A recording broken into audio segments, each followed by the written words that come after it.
Welcome everybody to Talkin Geek Season 4, Episode 9. I am your host, Aaron, with the incredible Robert. On my left, here's my host. Yes, we're finally back over here in studio. Everything's been sanitized and desanitized. I thought it was sanitized. Crap! Did you just spread COVID everywhere? I mean, he just said he poured like liquid COVID in my drink. Well, that's understandable. What? It's you. I hate y'all. This is what I deal with in the first 30 seconds we get to you. I mean, you could let me out of my contract. No. Nope, not at all. So then you're going to keep dealing with it, apparently. Look, the same one that the devil signed for my soul that says no refunds, yours is signed in the same contract of, you can't get out. All right. So. Imagine if Aaron's life was like Groundhog Day, where like every day, and he just kept coming back the next day. But who's groundhogged? At that point, who's getting groundhogged? Y'all or me? Because Definitely y'all me. have to. Yeah, you have to keep doing. Yeah, you're gonna keep killing me, but I keep coming back. It's like, hey, what's up? It's the worst. Yeah, I'd feel bad for y'all at that point too. I'd be like, man, I feel sorry for you, but I'll be back tomorrow. Get to the point where we just run out of things to kill him with. What's it gonna be like when Bill Murray just starts robbing the bank and everything else at that point? I'm going Doctor Strange vibes here with Dormammu. It's like I'm just getting annoyed. It's like, come on, stay dead. Please, just stay dead. No. That's just terrible. Yep. So, guys, we are back in studio. We are back here. We got our normal camera. Frank's back. He's not dying anymore. We think. I hope not. Oh, he's still dead. So, he just talked about our Coco review, so go check that out. Everyone's dying a little bit. We die every day. Yeah. So, the Mandalorian review also up. Mandalorian review you is should be up. able to see that now. So, go check those out as well, guys. But, so lead into Talkin Geek. We have our segments. We're going to have our new ones. What did I say? Super Eats. We're going to have a What If. We have Take My Money. We have Cereals of Soup in our news. So now that I got my soundboard back, I can actually play. Here comes the money. And you get Robert Jackson, which is always fun. So yeah, mine is just, it's a little bit, it's a little geeky flash drive.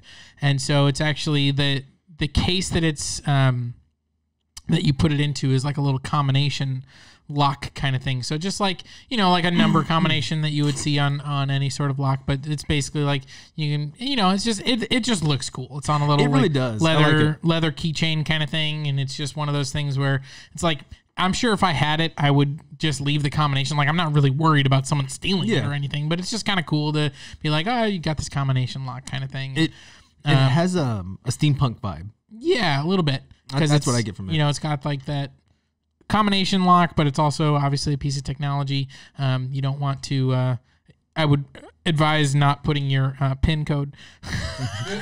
My PIN code 1234. Wait, and it's like all of a sudden, it's like, oh, that's the 4-number sequence I can remember. Yeah, well now someone's gonna hack into your bank account, right? But anyways, I thought that was kind of cool. It's really cool. I like it. Like I said, I like the steampunk vibe to it because I feel like you can put like little make it like it's a little vial or something inside there and a little combination.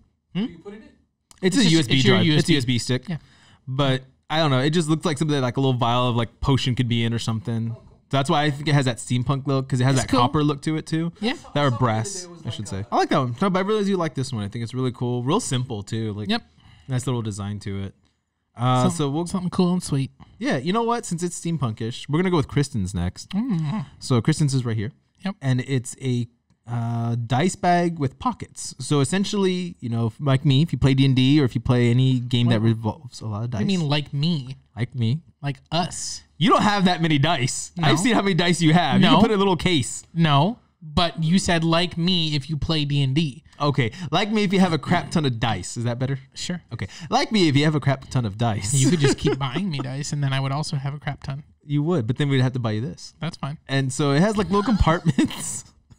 It has little compartments to hold each of your dice. Now, I like that better because it has like the little plates so you can separate where your D20s go, your D6, your D8s, etc. Yep. And I like that because like when you throw them in a bag, like I have a little crown bag and just like I got to dump the whole bag out, find out which ones I want. And no, they're just all right there. And a nice little compact thing. That's cool. Little like zip ties pull up and closes it and you can just travel with it. I like it. I really like it. And it is on Amazon. Like I said, none of these people sponsor us. we find stuff that we think are cute, you might like, and we throw them up. Especially right now, Christmas is coming around, so these could be Christmas ideas for your loved ones. Or Hanukkah. If you Hanukkah's celebrate on that. December 10th. Yeah, Hanukkah does come out, but that you can't do that because they only get the chocolate coins. They get very tiny gifts for Hanukkah. Well, You only get one big. I think you get one big one at the end. you could do Star Wars chocolates. Ooh, that'd be cool. They make those. That would be cool. Like the little coins, you get the little chocolate starfish or the little chocolate Star Wars. I mean, Yeah. that'd be cool. I've seen the one that's like a little chocolate Death Star, and then like when you put it in chocolate, you crack it open and it makes cocoa. Yeah. That's kind of cool, actually. I like that one. When you blow up the Death Star, you get cocoa. Out of the blown up Death Star, you get cocoa. So I'm a fan. I like it. So yeah, definitely, guys. Again, I know Christmas is coming up. Amazon has their 2-day shipping, so Holidays. that one's on Amazon. Yours was on Amazon too, I think, right? Yep. So, check those out. The links are in the description too of all of our stuff that we talk about, whether you're watching us on our podcast or listening to us on our podcast, watching us on YouTube.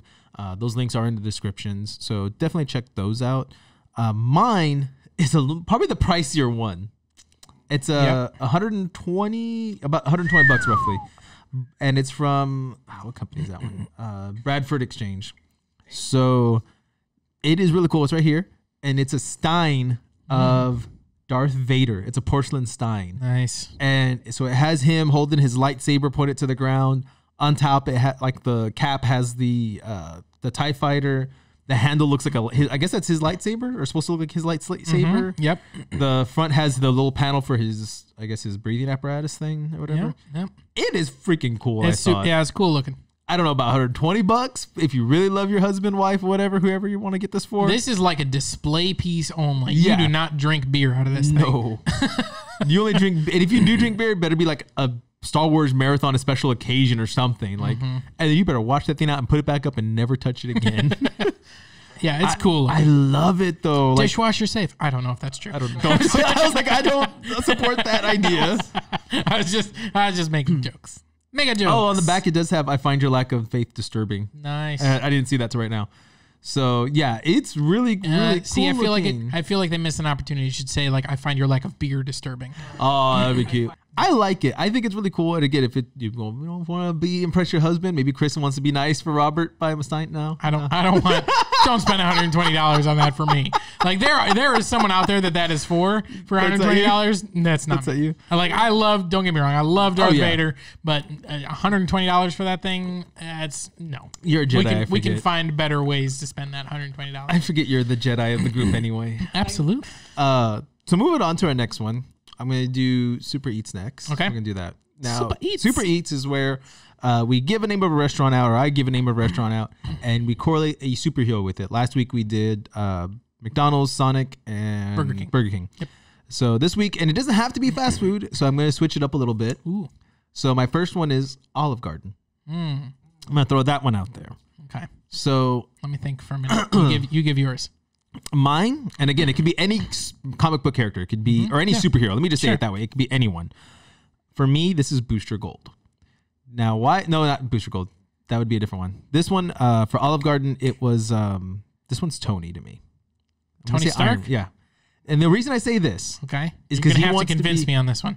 well, because Olive Garden thinks they're the best Italian in the world. They think they are. They think they're a really good Italian restaurant.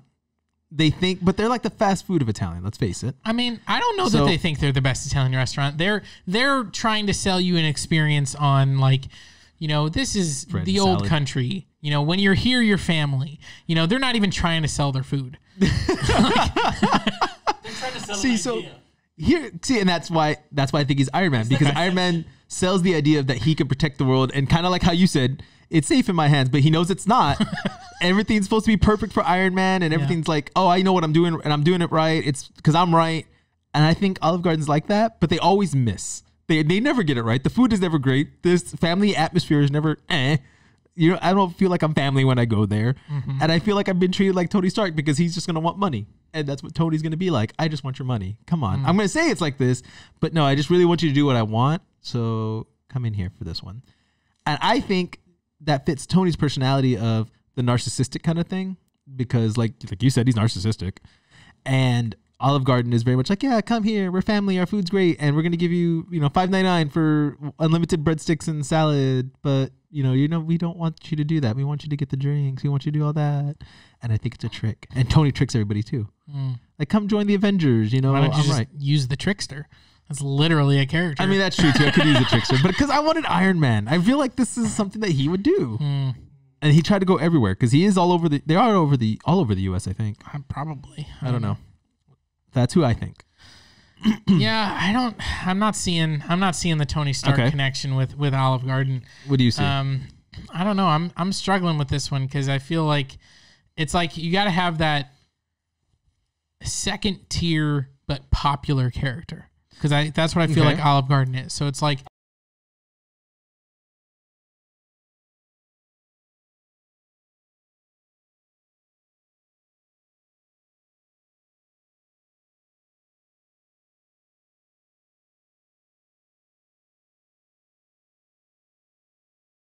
I like Olive Garden for what it is. Like that's what I'm gonna say is like it's not anything special, but it's like when I go to Olive Garden, I know exactly what I'm gonna get. I can get my my chicken, my little what is it, fettuccine Alfredo, and get my Olive Garden salad and breadsticks, and I'm satisfied. Like I'm not going in there expecting a 4-course meal.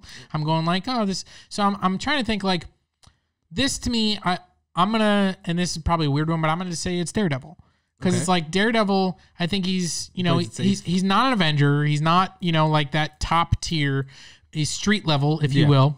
But every time I see a story with him or a comic or the TV shows, and it's like I'm always satisfied. It's like, oh, that's always exactly what I wanted. It's Daredevil. I don't need it. I don't need it all the time, but. It's nice to return to that. He can play with the big boys every once in a while, but let's be honest. Olive Garden, you're niche. You're safe. You can sit right there, and you give me exactly what I expect. Daredevil doesn't really challenge you a whole lot. Oh, it is. So yeah, I'll go with Daredevil. I don't know that I feel great about it. I don't know that I'm like 100% gung ho, but Daredevil I think works for me. Okay, so I could see that. So my next one, Fridays. So TGI Fridays. It used to be TGI Fridays. Now I think they're just labeled as Fridays. Okay, whatever. So growing up, we both know it as TGI Fridays. Yep. That's what it was called. I got one for this. Go for it. Okay, so for me, this is my Booster Gold. Okay. I don't know if you know who he is. I've heard of him, but I'm not super familiar. Okay, so Booster Gold's a superhero from the future. He knows kind of what happens with everybody, and he comes back to the past because I can't remember, does he want to like just help them, or he just wants to make himself famous? Essentially, is what it is. So he's not a real superhero. He's just all about like, he stole the costume. Yeah, he stole the costume, comes back to the past, and he's just like, hey, I'm this big superhero from the future. Y'all should love me. And he loves to take pictures. He loves to be like the party goer and be out there. Yep. And I feel Fridays was like that, like in the 90s. Like, oh, everybody wants to go to Fridays. Come on to TGI Fridays. Thank God it's Fridays, guys. Yeah. Come here. Our drinks are amazing. Our food's amazing. And that's Booster Gold to me. Like, I'm amazing. And then all of a sudden, like Fridays just kind of went downhill. And then, like, I know the ones in San Antonio, I think there's only one left in San Antonio. There used to be one over here on off I-10 in Dezavala. There used to be one off of, actually closer where you live. Those are both closed. There used to be one going south side. That one's closed. And I think the only one left is over by North Park Mall. And that's it. And I feel like that's Booster's Gold. Like, he's going to be like, oh, and then when everyone finds out how much of, like, a showboat, like, liar he is, nobody liked him after that. Like everybody hated Booster Gold. Like Batman's like, you're a joke to me, and nobody wanted to work with him anymore when they found out he was just what? Everyone's a joke to Batman. I mean, that's true too. Even the Joker. Now who's got dad jokes? But like that's Booster Gold. Like, once you find out what he is, it's like, oh, you're just some guy who happens to have knowledge of the future. Like, cool. And even at that, it keeps changing because the universe keeps changing. So you really don't know the future, but you can't say you do, but you think you're this big hero, but you're not. And I feel that's Fridays. Like they had their height and now they're just like, I don't know how we're still afloat. Yeah. So the one that immediately came to mind when you said Fridays is pre-Nightwing Dick Grayson. Pre-Nightwing Dick Grayson. We're Robin over here. We are the sidekick to Applebee's and to Chili's. Like those two are those two are the Batman in this scenario. Yeah. And Fridays is like we're here too. And Fridays is just not that great. No. Nobody really likes it, which I feel like most people don't really like Dick Grayson Robin. It's not until he gets to Nightwing that people are like, I like that character. Fridays has not made that transition. So that's the one that immediately came to mind. It's just like, you know, he's the sidekick that nobody really likes. And at the end of the day, you know, we're probably going to choose the Batman. We're probably, if you're going to, you know, it's like they were always in the same plaza. It was like there's a Chili's, there's an Applebee's, and a Fridays. And the only time you went to Fridays is when Applebee's and Chili's were full. And it's like, and I don't particularly like Applebee's or Chili's either. Yeah. I'm just saying in this scenario, like they are clearly more popular, and Fridays was like, but we're here too. We got half price drink specials. It's like, yeah, we dress you up in bright colors so that you get hit by the bullets. Okay. So why do you wear dark colors? So Robin gets hit by the bullets.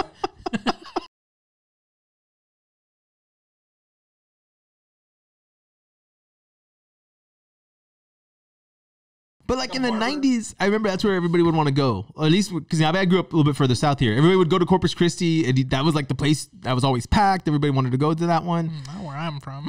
I mean, yeah, you're more up north too. You guys got restaurants up there though. You know, we got Corpus Christi that had like 2 places to eat. Okay. That was about it. Right. Even though it's a big city. Yeah. But yeah, that's where I know we would go a lot, and that's where like the big thing. I remember seeing the commercials, like, you know, the baby back ribs. They would have the little shot, like you said, like Applebee's would do it. Isn't baby back ribs Chili's? Yeah, Chili's. Yeah, I meant sorry, it's Chili's. But they would do the same thing. They would talk about their ribs. Oh, I don't know. Like you said, they're Robin. They're like, hey guys, don't forget we got ribs too.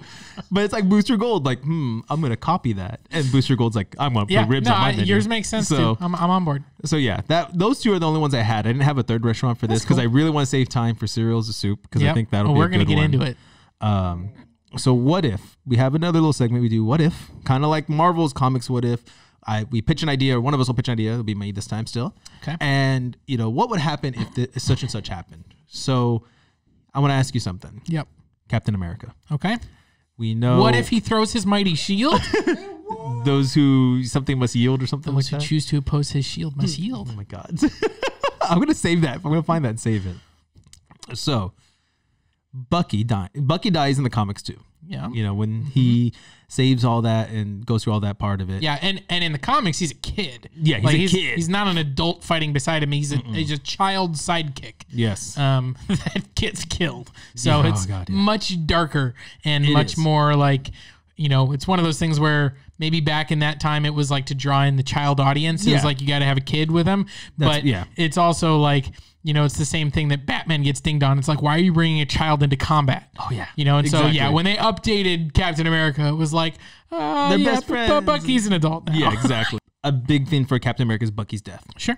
What if Bucky never died? Would that have changed anything with Captain America, you think? You think so?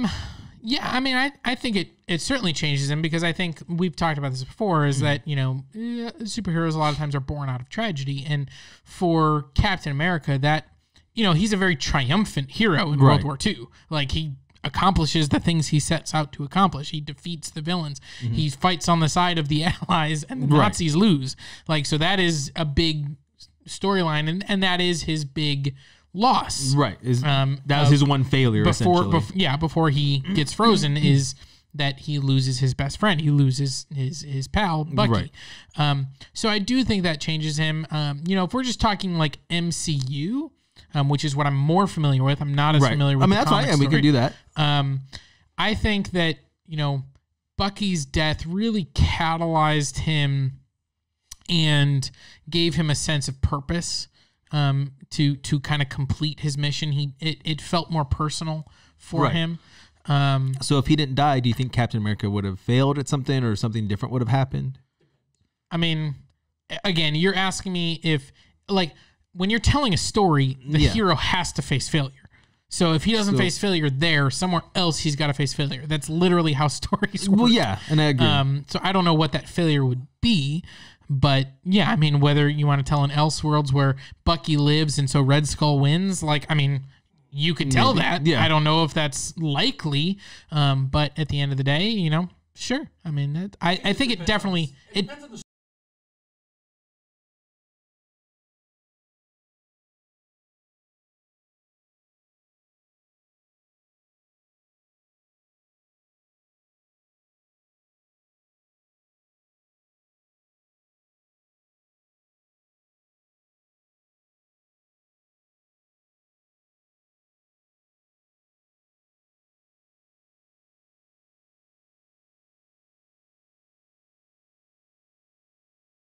That makes sense. I mean, see, my thing is like kind of like using the movie universe for you know, a lot more people know the movies. I think if he didn't die, Captain America would have more of a chip on his shoulder because maybe he would never experience the failure. So maybe he would never know what it's like to fail after becoming captain. There's a little bit of humility there. Yeah, and he doesn't have that. So I wonder if eventually he would not go corrupt, but maybe start being more, not like the guy from The Boys, but just more like maybe a little more arrogant, maybe a little more Tony Stark.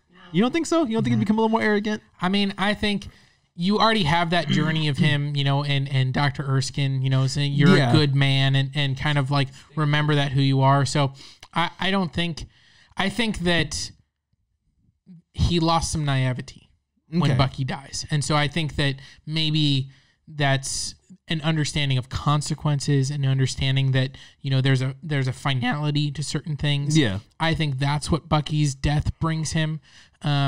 It's not that, you know, he doesn't take things seriously before, but I think, you know, it's almost like he has that moment in the movie where, you know, that female officer kind of, you know, like takes him off to the side and gives him the kiss. And it's like, that's the type of thing that does not happen once Bucky dies. It's like, you know, now he's more worldly. He's more like, you know, okay, like I'm focused on mission and stuff like that. So I don't think he would go corrupt, but I do think that he understands, you know, the consequences and can feel that empathy for maybe what other people are experiencing because of what he's experienced. Yeah, and I don't know about corrupt. I don't know if that's the right word, but yeah, I feel more arrogant at least. If Bucky never dies, because then he feels he never fails. You know, like whatever I do, I'm just going to touch. It's going to be gold. Like, which, I mean, is literally immediately as soon as he gets the serum, like he's jumping fences and outracing cars, and he is like all of a sudden he is Captain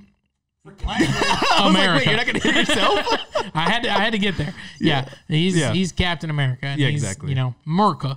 That's what he's there for. So yeah, that makes sense. So let us know who you think. First of all, Super Eats. What if Bucky would live?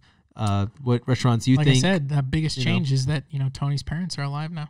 Yeah, and then Tony Stark. Or they hired some other assassin. It just or it's Black Widow who kills him. You know, who knows? Who cares?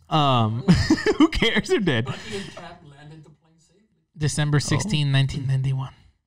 Who cares? It was first day of Hanukkah. I mean, that's true. If Bucky's there and they are able to land the plane safely now, and all of a sudden Cap doesn't get frozen, and so like, do the Avengers lose to Loki because Cap's not there? We got lots of stuff changing here. That's true. Then he marries her. He lives his happy life. Yeah, that's a good point. All of a sudden. Because Bucky was able to help land the ship. Yep. Bam. And all of a sudden, the Avengers lose. Thanos win. We don't get Cap wielding Mjolnir. That means you probably would never get Iron Man if his parents never died. Because like you said, Bucky didn't kill him. Possibly true. They live. Yeah. Oh. Maybe he roots out Hydra much sooner. Oh, and Hydra never exists maybe at that point. And so then Hydra doesn't kill his parents. And I mean, who knows, man? It can go anywhere. Just Bucky living. It can go anywhere. Whole new spinoff, man. Right? Whole new spinoff. Bucky lives, Cap, you know, wow. Bucky lives and everything else goes to shit. And then Cap has to realize that he has to go back in time and kill his best friend. The first 20 years were really good. Then we realized Thanos kills everybody. It's good. And so we got to go back and kill him. Yep. That'd be funny. When you mess with time tends to mess back. Exactly. That's the Tony line, right? So exactly. You think Bucky fell out of the train? You see Cap's hand just pulled him. Spartan kicks him off the train. Why'd you do that, Cap? It's like, reach for me. Gotcha.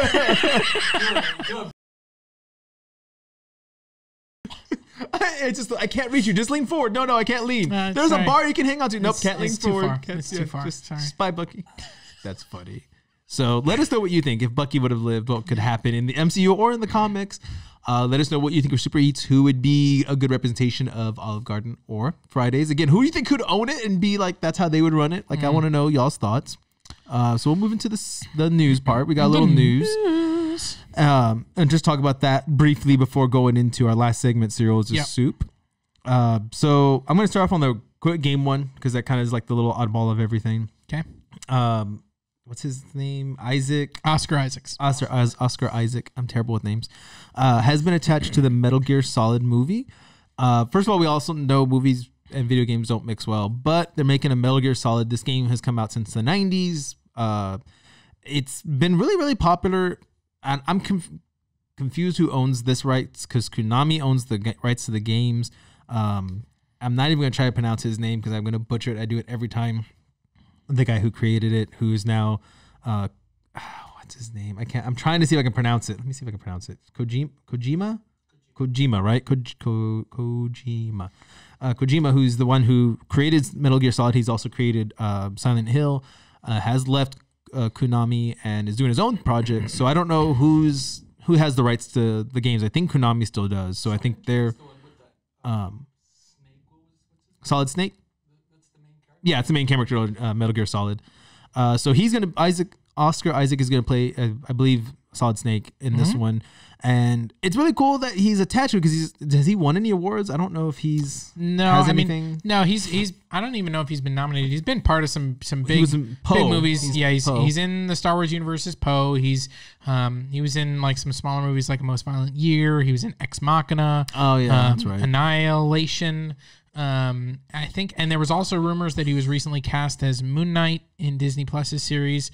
That hasn't. I don't think that's been officially confirmed, but it was one of those rumors that was like, this is basically happening. Yeah, and it makes me wonder if he's doing Metal Gear Solid. Like, I know movies take a lot of time to make, so how do you split your time between trying to do Moon Knight? Like, how does that work? Or are they just not filming yet? They're gonna wait for the movie to finish. Yeah, I mean, I think if he's just getting cast in that Metal Gear Solid movie, I'm anticipating that's not going to start filming until like late next year. Yeah, and I think Moon Knight is probably filming sometime, either spring or summer of this year. Oh yeah, and that's just probably going to be like 8 or 9 episodes and knock it out real quick. I mean, most of the Marvel stuff they've said is going to be 6 episodes. 6. So yeah, that's not a lot. So we'll see. That's not a lot to film. So yeah, so he's attached to it. I mean, again, video game movies don't necessarily do great. Some of them look nice, but they don't ever go anywhere. Doom, Assassin's Creed, Sonic is like the main one that we've gotten that Sonic did well, and Detective Pikachu. Which that one falls to me. That one still falls more the anime. It was a game. I mean, Pokemon is a game. It's how it started. Well, it started from a manga. Detective Pikachu was also a game. Was it an actual game? I don't remember. That was Detective Pikachu. Yes. Okay. Because when I watch it, I feel it's more the anime or the manga it followed. But that maybe they merged the two. Those two did really well. But we have Mario Brothers who didn't do well. We've had Doom. We've had Assassin's Creed, a Street Fighter movie. Mortal Kombat. Oh gosh, Mortal Kombat, and that made 2 of them. So we have 2 of those. World of Warcraft got a movie. We've had the Tomb Raider movies, which have been, a mix of like commercially successful but critically not good. Yeah. So, let's see where it goes. Maybe, this is going to be a lot of graphic intense, I think, because you have your like mech suits and these big giant robots and stuff. So I'm curious how they're going to do that. Pacific Rim does really good with it. So maybe if they take the technology and the graphic guys who did that to bring over, who knows? But it's interesting. I'm excited for it because I want to see, Metal Gear on the big screen. I'm happy for it. Well, speaking of seeing things on the big screen, we might not be seeing as many things on the big screen. So Warner Brothers has announced their entire 2021 slate is going to be debuting in theaters and at the same time on HBO Max. So all of their movies, they've already made this announcement with Wonder Woman 1984, which is coming Christmas Day. But now they've made the announcement that all of their movies that they're going to release in 2021 are going to be released simultaneously in theaters and on HBO Max. We don't know all of the movies that have been confirmed. Right. They had a lot of movies that are part of their initial 2021 slate. Right. But we don't know if all of those are going to stay. Big movies like Godzilla vs. Kong, like The Suicide Squad, like Dune, like some of these movies that not only were hugely expensive, but also are giant blockbusters or expected to be giant blockbusters. Yeah. Are they going to shift those ones out a little bit further and say, well, we're going to release all our smaller stuff and we'll push those big ones to 2022? Like, that's possible, but we could get those movies direct to HBO Max. And, this is controversial. Theater owners don't like it because that's less people coming to their place to watch the movies. I think there's a uniqueness to what they're doing. No other studio has decided this. Every other studio is just kind of, hey, let's keep pushing back. Let's just keep pushing back and pushing back. Mm-hmm. But at some point, you get tired of it. Well, not only are you getting tired of pushing things back, but at some point you have too many movies and you're going to be stepping on your own toes. Yeah. And so your movies are not going to make as much money. If you're releasing a huge movie every 2 weeks, they're not going to make as much money. And you're not going to be bringing in audiences, even though people are, I'm sure going to be starved for entertainment and starved to go back out. How many people are going to want to sit in a room with a bunch of strangers, Coffee. And we don't know what the environment's going to look like. So even, by the time we get to 2022, we still don't know. Are there still going to be restrictions on how many people can be in a room together? Are there still going to be restrictions on, different things like mask wearing or things like that? And so Warner Brothers is trying to get out ahead of it and trying to say, let's get some of our movies out. We've got a platform. It's $15 a month. And so if they release a new movie every month, that's not bad. That's about the same amount of money that they'd be getting from a ticket. Now, obviously, if you're looking at a family, a household, password sharing, it's maybe you're not going to get as much bang for your buck. But, that's not. I mean, they can put restrictions because how? Yeah. How many devices can you possibly? Right. And that's one thing we talked about last week with Wonder Woman. I made the comment of the free trial, people using the free trial getting the week. Well, they've stopped the free trial now. HBO Max no longer has, it used to, it was only a 7-day free trial. Yeah. It wasn't like super long. So they have eliminated that. They do still have discounts like most streaming services where it's like if you pay for a certain number of months up front, it's a little bit cheaper than paying month to month. Right. But in general, it's, it's $14.99 a month. And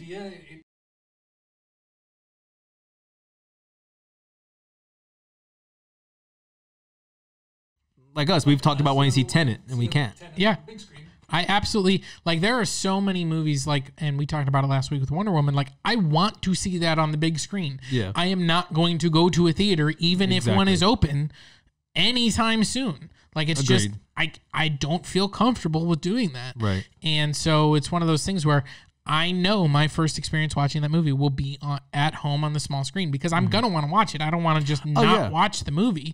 And so I'm going to be a little bit disappointed that I don't get to see it in a big theater. But at the end of the day, Warner Brothers is out here trying to give us content. Right. And, I think it's an interesting strategy. They've said that they are not planning on this being a long-term strategy. They're doing it for next year and next year only. Mm-hmm. But if it's super successful, who knows? Money speaks. Exactly. They will keep doing it if it becomes a successful business model for them and they're able to, make back money, they're gonna keep doing it. But I think that, this is something we talked about even last week with the changes to Universal and the way that they're kind of entered into some agreements for video on demand, and how quickly that can come. I think this is where we're headed, is that big blockbusters are still going to come to the theater. They're going to spend their time in theater.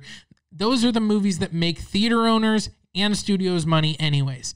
The smaller stuff is going to be available sooner and quicker on these platforms, and I don't have a problem with that. There's a lot of those things. Even though I'm a movie nerd, that I'll go see just about anything. I would prefer to see it in a theater, mainly because it focuses my attention. Right. It's like you can't escape from watching the movie. It's not like let me pull my phone out, let me go to the bathroom, and so I'm put it on pause while I go get a snack, whatever. It's like in the movies. Like when you're at the theater, you have to be laser focused. Right. And I like viewing movies that way, especially the first time. Oh yeah. And so for me, I'll still always want to go see movies in theaters, even whether it's big blockbusters or small ones. Like my first viewing, I want to see it in theater. But I think this is a smart business model. No, I agree. And I think, again, Warner Brothers has their reasons. They've made this choice, and they think this is going to be the best way to recoup their money. And I guess we'll see. Mulan's Disney, and that comes free this month, doesn't it? Eventually? Yeah, it actually just dropped this weekend. What I'm watching. But I think that but how did they do when it first opened? It wasn't super successful for Disney, and I think that part of that was the controversy because of where it was filmed. It had done some filming in a region of China that has a very strong connection to some human rights issues. Yeah. And there were a lot of people that were boycotting it because of that. So and that's a whole nother, you can't, I think, to me, that movie, you can't use it because of the political side. You had the actress who already, not that I blame her. I'm going to say that first. But when you speak on a platform that you have like that, people are going to listen. Yep. So I think you always have to be careful on those things. Yeah, so I think that was definitely something where, that's not necessarily the model to look at. I think Wonder Woman 84 is going to be... I think that's the one to That's watch. going to be the one where we're going to see, is this successful? Is this something that they can do? I think I agree. I think that's what we need to watch.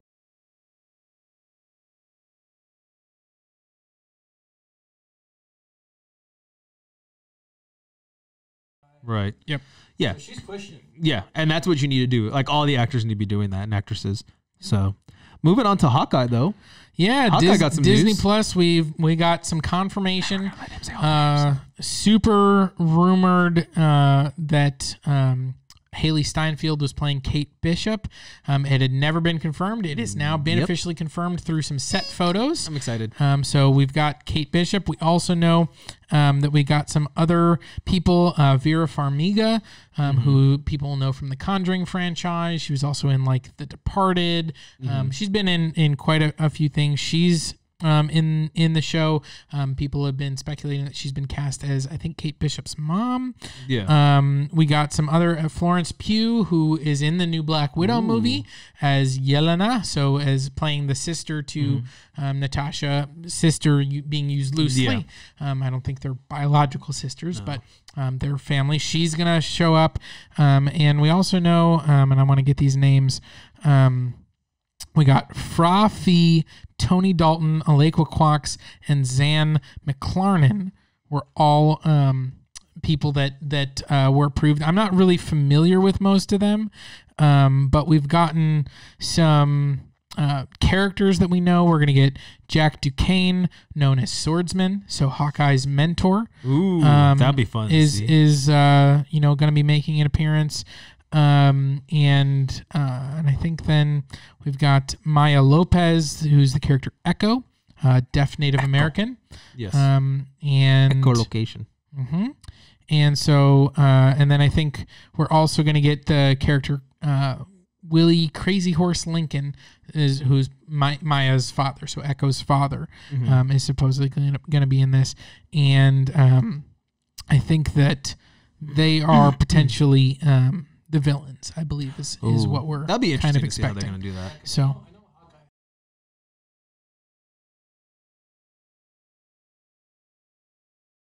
yeah.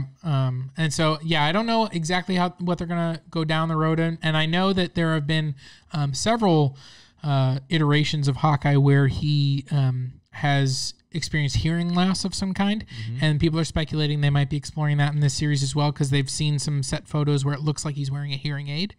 So I know they've also done one in the future where he can't see. Right. Well, so that's done that Old Man Logan. Yes. Right. Is the one where he's blind. I don't think we're going down that road. I don't know, but I think it's cool though. Like that was one of my favorite things. Like keep talking, and he's just shooting arrows into the whole kids and everyone else because they just keep running their mouth. It's like I can hear you still. So yeah. So it'd be interesting to reverse it. How he's going to do without the hearing? He's going to have to rely on his sight only. Would be interesting.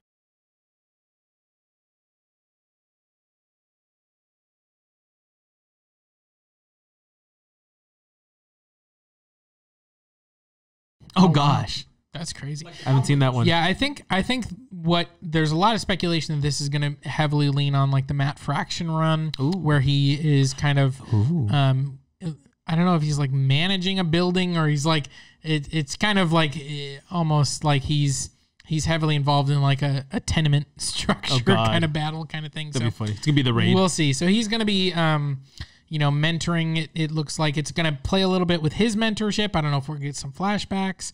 I hope so. And then that's true. Yeah, he was a West Coast. And then we'll maybe get some, some bit of him mentoring maybe the next generation. Getting Kate Bishop. We saw him talking to his child, teaching her a few things at the end of Avengers. Yes, but that is not Haley Steinfeld, and so that is not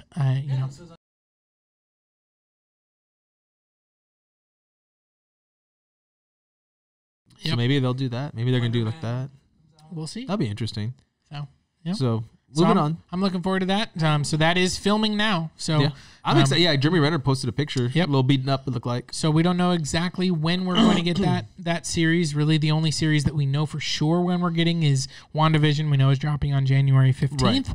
Right. We know Hawkeye and Winter Soldier is probably mostly done. That was supposed to be the first thing that debuted, but then they had to stop filming due to COVID. I know they were able to resume filming, and so we don't know. WandaVision is the first one that's coming now, but we don't know if Falcon and Winter Soldier is going to come before Black Widow or after. It was originally slated to come after, and there was a lot of speculation that there were ties between the show and the movie, that they might not want to reveal some of those because they might spoil plot elements of the movie. So Black Widow is slated, I think, for May of next year. So if that all goes to plan, maybe we'll get Falcon and Winter Soldier after that. These other series, we don't know how much they're going to play with movie titles. So, a Hawkeye run, will they be able to debut that before some of these movies? That's true. Things like the Loki series or...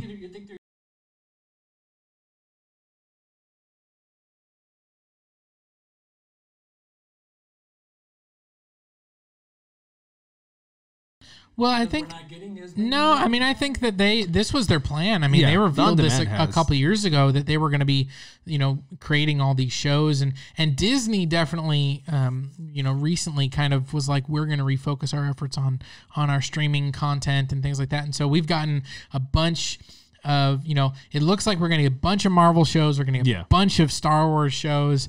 And, they're really going to be providing a lot of content on Disney Plus, which means at some point they're probably going to jack that price up. Oh, yeah. Eventually they will. They all do. They all eventually do it.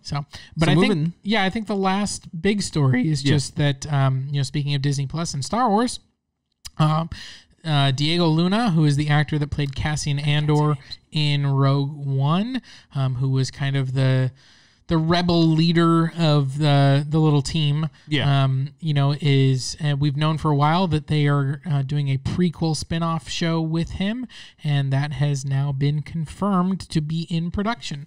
Exactly. So they're shooting that now. This is one of those. It's really interesting to me because I really like that character in the movie, and you kind of got to see a little bit of the dark side of the rebellion. I mean, he straight up kills an informant because they're in a situation where it's like they're not going to be able to. They're not going to be able to escape, and he doesn't want this guy to be captured and reveal, what information he's just shared with him, and so he shoots him in the back. And you're like, wow, our heroes, that's not a very heroic thing to do. But you gotta do what you gotta do, though. So he was definitely a very interesting character, but obviously he has a very definitive end in that movie, and so a prequel show where there's no chance that the hero dies. I don't like that. Is always like, there's always a little bit. I mean, even like with the upcoming Black Widow movie, where it's like, we know she's not going to die in this because we've seen her death on screen. And so those types of things, it's always a little bit challenging. Prequels are always challenging to go back, especially when they center on characters that we already know from our current timelines or whatever, where we go, okay, well, I know they have to end up here. So telling an interesting story to get them to that point, it's certainly possible. Right. But you remove at least an element of the stakes. Right, exactly. Of course, I'm sure there's going to be a lot of characters that he interacts with that weren't in the movie. And so you're going to go, okay, when is that character going to show up? Like, when is K2SO going to show up? Because obviously he's, developed a strong connection with that droid. But, are these other characters, are they going to sprinkle in and then they were just somewhere else? Or are they going to die on screen? So you still have some tension, but obviously with the main character, we know he won't die. Exactly.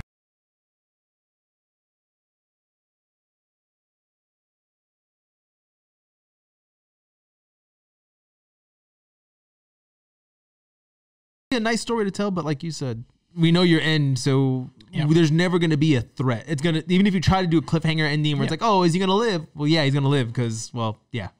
And so, we will see. I'm sure I will watch it. I'm a big Star Wars nerd, and I hope I enjoy it. I'll watch it just because it's not Skywalker. I liked that character, so I hope that I continue to like that show. I'm gonna have to rewatch the movie just to remember how he is in that, because I don't remember it very much. It's good.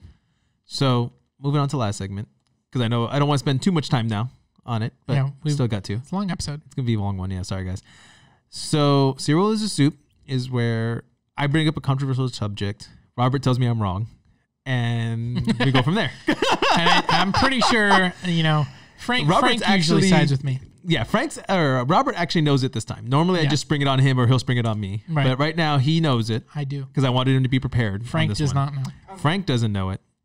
So we all know I'm a huge Spider-Man fan. We know I love Spider-Man and, I love everything about him. I love the comics, the movies. Does he do whatever he can? He does whatever a spider can. Wow. And better. So because he's Spider-Man. He lays eggs in your ear and then... I mean, he could, I guess. Okay. I mean, right, but cool, that would be kind of weird. Cool. I don't want to do that. That's kind of scary.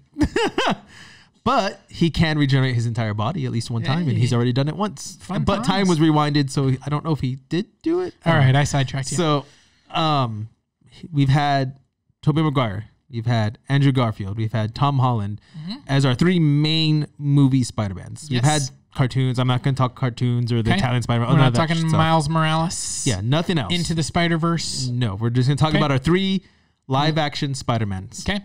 And I'm actually going to pick one. Okay. So here's my controversial subject. Go for it. All of them, not counting the trilogies, not counting anything past the first movies. Okay. I'm only going to talk about the origin. Okay. The very first movie. 2002 Spider-Man, 2010? Was it that late? I think it was 2009 or 2010. The Amazing Spider-Man or Spider-Man Far From Home. Yes. No, not Far From Home. No, Homecoming. Spider-Man Homecoming. So we're talking about those three movies. Those three movies, okay. Yes. Andrew Garfield has the best origin movie of the Spider-Man trilogy. Wrong. All the Spider-Man men. I should say it that way. Can't say trilogy. Wrong. This is why I think this. First of all. Yep, go for it.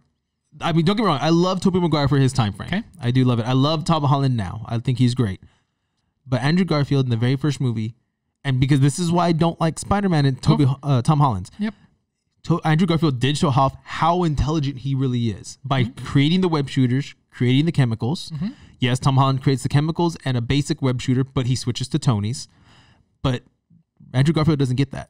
He has to build his own suit or make his own suit, build the web shooters. Now we don't have a lot of time left. Build the web shooters, create the formula for the webbing. Yep. We get a closer origin to the comic books with Gwen Stacy and the Lizard. This also sticks closer to the comic book references. Yeah, we know, if you've been watching our MCU retrospective review, Aaron's always like, it's not the comics. I want a good movie. So continue trying to tell me that this is better. So I will say one bad thing. We never get with great power comes great responsibility. The only Spider-Man who's gotten that is Tobey. Tom Holland hasn't even gotten that. Yep. So I do say that's a miss. But I mean, we still get the Uncle Ben. We still get Aunt May. Where we don't get Uncle Ben's death in Tom Holland at all. We get a reference to Uncle Ben. Okay. So to me, Andrew Garfield has the closest origin to the comics and probably the most well-structured one to anyone else. Okay. We get the full Spider-Man. Counterpoint. Okay. Here.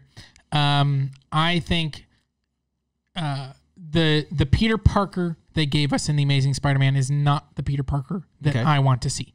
I like his Spider-Man. Yeah. He's a good Spider-Man, but very witty. Skater punk, who actually doesn't seem to have any social awkwardness and also doesn't seem to actually be poor, is not the Peter Parker that I'm sort of connected to. That's not my Peter Parker. Okay. So I think both the Tobey Maguire and Tom Holland ones, their Peter Parkers are better. Okay.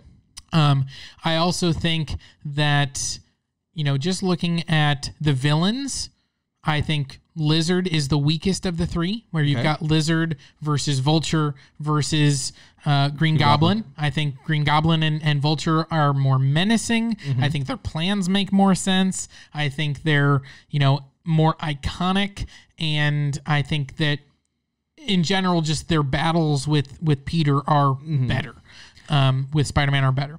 I also think, now I will say, I think The Amazing Spider-Man has the best love interest. I think the Gwen Stacy love interest is better than the one we get with Mary Jane or with it's not MJ in the first one. It's the other real name. No, it's the other girl. Oh, you mean Vulture's daughter. I forgot her name. Yeah, Liz. Yeah, there you go. Although I liked that one, I think the Gwen Stacy one is better, so I'll give you that one. Okay. But I will also say that I think that the Uncle Ben and Aunt May in Spider-Man, in Tobey Maguire's one, Cliff Robertson plays Uncle Ben, and I don't remember who plays Aunt May. But I can't remember. I like those versions much better than Martin Sheen and Sally Field. I'm not connected to either of the two of them the way that I was connected to those original two. I love the way Tobey Maguire has to go through like the wrestling arena, and we get which is still close to the comics because he does do that. And we get that whole thing. And so really for me, as much as that Gwen Stacy stuff works, I think that's really the only thing that I think is superior. I like The Amazing Spider-Man. I think it's a good movie. I think, the second one completely Language. the bed. Yeah. I give you that. That's why I don't want to talk to the other ones. But I will say that first movie, I like it, but the elements of it, that love story is the only thing to me that is superior to the other movies. I think everything else, whether it's and I get your point about the intelligence thing. Obviously, in the first one with Tobey Maguire, they really don't hit on that at all. He gets like all of his powers are organic, and they don't really get into any of the intelligence things with him. Other than him kind of having some back and forth with Norman, and I'm something of a scientist myself, and but you haven't proven it. Yeah, you get nothing. So they just get references to it, but not a whole lot of. Yeah. And so I'll take your point on that one. Okay. I do think the Tom Holland Spider-Man is extremely intelligent, and they do show that off. They show him making improvements to his webs. They show him tracking Vulture. They show him doing all these things on his own, and so. I don't think that I would necessarily say that Andrew Garfield's is superior in that way. And the montage of Andrew Garfield, like doing all that, I don't really care for. So at the end of the day, I think my favorite is the Tom Holland is Homecoming. I think the best is Spider-Man, the first one with Tobey Maguire. And I think that is a clear third place for The Amazing Spider-Man. And see, and I liked Andrew Garfield, and I liked the punkish aspect of him because I liked the little bit more modern twist to him. I did like that. That was something that I personally did like. I want my nerd. And don't get me wrong, I want my nerd too. I like it, but I do like I said, I love the Gwen Stacy. I love that we finally got. Sure. We did, like in Spider-Man 3, we got a glimpse of her. That was a whole pointless movie, which is why I really don't want to talk about the other ones. It was these first ones. I mean, if we're talking about body of work, I think that Tom Holland already briefly has already surpassed. He's miles ahead of everybody. Ooh, but I do like that. Oh, God. I do like how you said, maybe the Lizard's plan is very obscure, and I agree with dumb. that. Let's turn everyone to lizards. But that's him in the comics. I don't care, and that's how the Lizard is. He hates humans. He thinks the human race needs to be annihilated, and turned into lizard creatures. And he does do a few story arcs where he does do that. I'm still saying it's dumb. I agree, but he's a lizard. He doesn't have the mind. Connors' mind is not in control when he becomes a lizard. It's a lizard mindset with some intelligence of Doc Connors. So I like that aspect that it is in a very obscure plan. I didn't like, don't get me wrong, I love William Dafoe as the Green Goblin. I think he's nailed amazing. Norman. I feel if we ever get another Norman, it needs to somehow still be him. I hope they've been talking about tying all these other Spider-Man movies in Tom Holland's next one. If they don't bring Willem Dafoe back as Green Goblin, it is a big fail. Yeah, it's a fail. Just movie sales. Because they've already talked about bringing back like Alfred Molina as Doc Ock. Yeah. They've talked about bringing back Toby and Andrew. Like, I need to see Willem Dafoe. I need my Willem Dafoe. He's so good. He was perfect. And don't get me wrong, he sold, that was Norman. That I am a scientist, but then he starts going crazy and he starts going evil. But back to formula. Yeah. But in the comics and following an origin, there's a small connection. But I do like that Harry's in the first one, by the way. But there's only a small connection with him and Norman. There was supposed to be more of that fatherly thing, and I don't feel like I get it a little bit, but I don't get it a lot. Sure. But I do like that Norman figures out, oh, you're Spider-Man. Like, I love that part. Like, that was amazing. Like, oh, little cut. How'd you say you got that cut again? Bike clipped me. And it's like, oh, he knows. By the way, that right there is a better scene in that movie, and then the Vulture scene where he figures it out. And in The Amazing Spider-Man, he turns the camera on. He's like property of Peter Parker. I will give you those scenes. Really? That's how he discovers? Come on. I will give you those. Those were amazing. And I like Vulture. But I also like, you got... the dad talk. Yeah. You got Michael Keaton. And you got William Dafoe. Yeah, like Doc Connors in that one. I don't even know who the actor was. Rhys Ifans. Yeah, doesn't hold He's a fine. candlelight. He's fine. But compared to those guys, you don't hold a candlelight to them. No. You know, and that does suck. Maybe if we had a better Connors And actor, I think maybe, I don't know. outside of, I think, Emma Stone, I think the acting is much lower in that Amazing Spider-Man movie than anything we get elsewhere. Like, again, I think Martin Sheen and Sally Field are not very good. Like, they're good Martin actors, Sheen's okay. but I don't think they're doing a good job. Yeah. And the voicemail message, that doesn't work for me. That's true. Like, I like him having the actual conversation sitting in the car. And so Yeah. if you're going to give me Uncle Ben, give me Uncle Ben. And so Right. the first movie did that. The second one was trying to play like, well, we've already had an Uncle Ben, so we got to do something different. And I was like, I don't need something different. And the third one just I understand one line away. They're saying we already had 2 origins in the last decade. Yeah. Like, let's give something else. So I get it. And I get that too, but at the same time, I still want to hear, because to me, he still needs to hear that line. Yeah. If you don't hear that line, you're not going anywhere as Spider-Man. Yeah, when he says that to Tony Stark, when he's like if you do nothing, then the bad things happen. They happen because of you. Yeah. And you're like, That's the closest you get. no, that's not the line. Say it again. No, say it. redo, please, right here.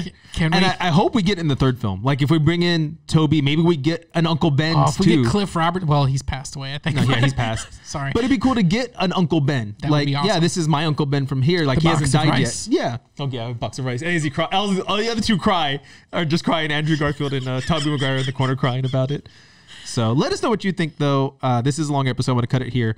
Who do you think is the best? Who has the best origin movie for Spider-Man? Not counting Amazing Spider-Man 2, which sucked. I think that's widely agreed upon. Spider-Man 3 sucked. I think that's widely agreed upon. Yep. So we're not gonna talk anything past their first movies, their debut movies. For Spider-Man, except Tom Holland. Not counting Civil War. Yeah, not counting Civil War. Solo debut movies. Solo debut movies. What do you think? Who do you think did it better? Was it Andrew Garfield, Tobey Maguire, Tom Holland? What do y'all think? Let us know below. We're going to cut this here because it's been a little bit longer than normal, so I apologize for that. But go check out our other shows, The Mandalorian Review, the Pixar Reviews, up until Soul coming out on December 25th. 2 more episodes left of The Mandalorian, I believe. Yep. And those will be wrapping up. We'll be talking WandaVision. I'm sure we'll do a review of Wonder Woman 84. Like, we got a lot of content coming. Stick with us, guys. Yeah. So make sure you go to youtube.com/official GYGO and subscribe. Go to our podcast on any podcast you want to listen to, any website you use for that. And y'all stay geeky and get your geek on, guys. Language.